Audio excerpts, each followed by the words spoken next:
Mercedes-Benz is seen around the world as a symbol of stability, engineering discipline, and long-term success. A company that appears untouchable from the outside and almost immune to the kinds of failures that destroy weaker brands. From the perspective of the average consumer, Mercedes looks like a company that has always been in control, always confident, and always protected by its history, reputation, and technical credibility. But what most people never realize is that behind that polished image, there was a period where Mercedes was operating under real financial pressure, strategic confusion, and deep internal damage that brought the company far closer to collapse than the public ever knew. This was not a slow and gentle decline. It was a sequence of aggressive, high-risk decisions that stacked on top of each other, quietly increasing pressure inside the organization and pushing one of the most respected brands in the world toward a situation where survival was no longer guaranteed. This is not just the story of how Mercedes made mistakes. This is the story of how Mercedes nearly erased the very advantages that had made them powerful in the first place. In the early 1990s, Mercedes was not simply another luxury brand competing for attention.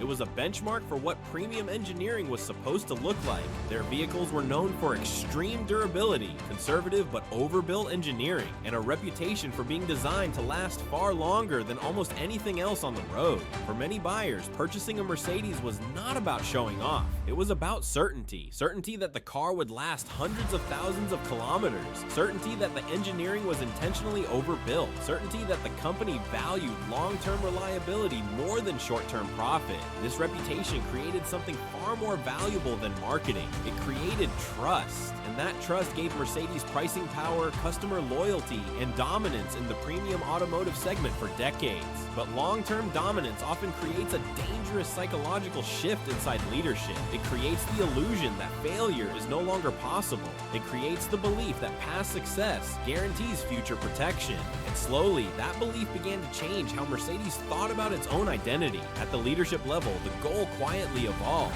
It was no longer enough to be the most respected luxury manufacturer. The ambition became larger, broader, and far more aggressive. Global scale, market dominance, expansion across segments, regions, and customer categories.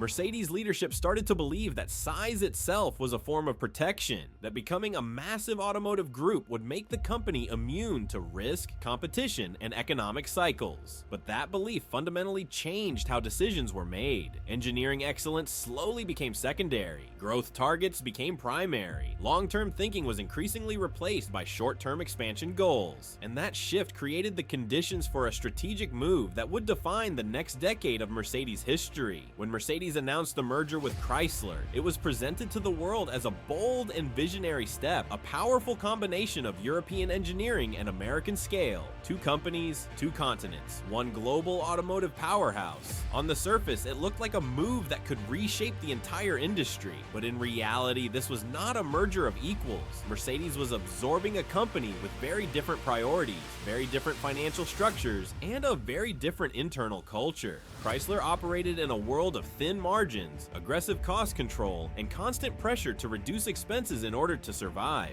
Mercedes operated in a world of long development cycles, engineering-driven decisions, and a culture built around durability, precision, and reputation. From the very beginning, these two systems were fundamentally incompatible. What looked powerful on paper quickly turned into internal conflict, inefficiency, and strategic confusion. Instead of strengthening Mercedes, the merger began to drain attention, management focus, and financial resources away from what Mercedes did best. At the same time, the pressure to make the merger work created a new kind of internal tension. To support expansion, manage Chrysler's problems, and justify the scale of the strategy, Mercedes began making compromises that would have been unthinkable just years earlier. Supplier standards began to change. Material choices were adjusted, development timelines were shortened, cost considerations began to carry more weight than engineering philosophy. At first, these changes were subtle. Most customers did not notice immediately, but over time, the effects became impossible to ignore. Reliability data started to shift. Customer complaints increased. Long-term ownership experiences changed. Electrical failures became more common, rust problems began to appear, transmission issues increased, interior quality dropped compared to previous generations. For a mass-market brand, these kinds of problems are damaging. For a premium brand, they are dangerous. Because Mercedes was not just selling transportation, they were selling confidence. They were selling peace of mind. They were selling trust. And trust, once damaged, is extremely difficult and extremely expensive to rebuild. As Chrysler's losses continued to grow, the financial pressure inside Mercedes became impossible to ignore. Mercedes was no longer operating from a position of strength and stability. They were now managing a growing list of interconnected problems. Losses from Chrysler, massive restructuring costs, warranty and recall expenses, brand reputation damage, internal cultural strain. Each of these challenges alone is manageable for a large company. Together, they created a situation where Mercedes was slowly being pulled away from its strategic center. The company was still large, still famous, still respected on the surface, but internally, the foundation was weakening. By 2007, Mercedes made a decision that would publicly confirm what insiders already knew. They sold Chrysler. The original deal had been valued at around $36 billion.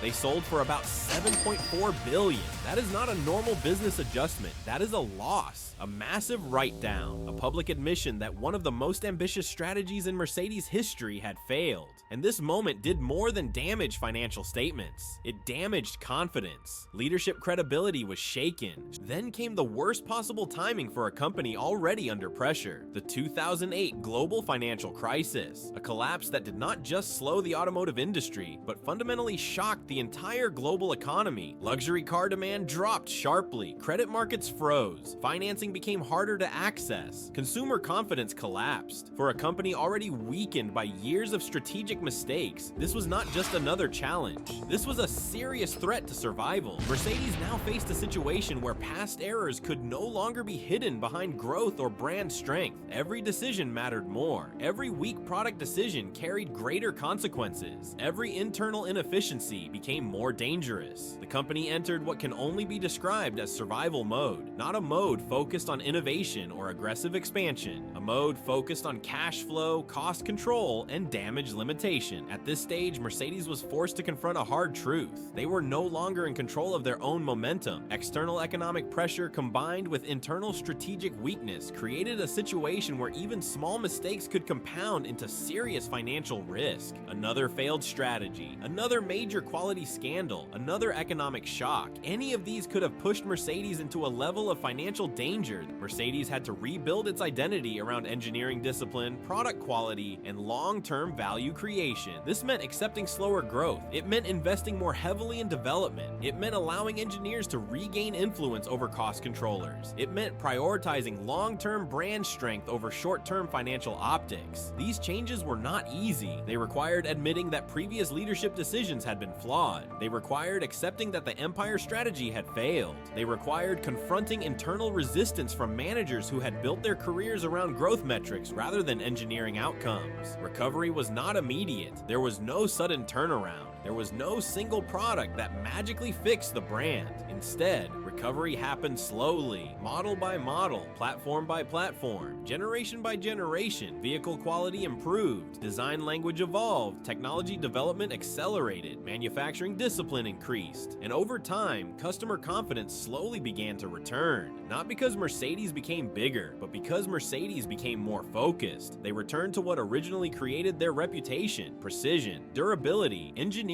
depth, long-term thinking. Mercedes did not survive by chasing scale. They survived by restoring identity. They did not recover by expanding faster. They recovered by rebuilding trust. But the most important part of this story is not what happened to Chrysler, and it is not even what happened during the financial crisis. The most important part is what this reveals about corporate psychology. Mercedes didn't almost fail because they forgot how to build cars. They almost failed because they stopped respecting what made them powerful. They believed that size would protect them. They believed that being bigger would make them safer. They believed that expansion would make them unstoppable. But in reality, expansion exposed their weaknesses. The more they chased empire, the further they moved away from engineering excellence, disciplined decision-making, and the culture that had built their reputation over decades. They replaced depth with scale. They replaced focus with ambition. They replaced long-term thinking with short-term growth targets. Mercedes survived not because the original strategy was smart. They survived because they were finally honest. Honest about failure. Honest about ego. Honest about the fact that growth without focus had almost destroyed them. They were forced to accept that their greatest risk did not come from competitors. It came from their own strategic decisions, from their own leadership assumptions, from their own belief that past success guaranteed future protection. And this is where the story becomes bigger than Mercedes, because this pattern is not unique. It appears again and again across industries. Dominant companies begin to believe they are immune. They begin to chase scale instead of strength. They begin to confuse size with stability. They begin to sacrifice core advantages in the pursuit of expansion. And slowly, quietly, they create the conditions for their own decline. Mercedes was strong enough to survive this phase. Barely, but not every company is. Not every brand gets a second chance to rebuild trust. Not every leadership team is willing to admit failure before it becomes irreversible. And that leads to a final question that goes beyond cars, beyond Mercedes, and beyond the automotive industry. If one of the strongest engineering brands in history could nearly destroy itself by chasing scale instead of focus, what does that say about other global companies making similar decisions right now? Do you believe Mercedes truly learned this lesson at a deep cultural level? Or do you think history is quietly positioning them to repeat the same mistakes in a different form? It came from their own strategic decisions, from their own leadership assumptions, from their own belief that past success guaranteed future protection. And this is where the story becomes bigger than Mercedes, because this pattern is not unique. It appears again and again across industries. Dominant companies begin to believe they are immune. They begin to chase scale instead of strength. They begin to confuse size with stability. They begin to sacrifice core advantages in the pursuit of expansion. And slowly, quietly, they create the conditions for their own decline. Mercedes was strong enough to survive this phase.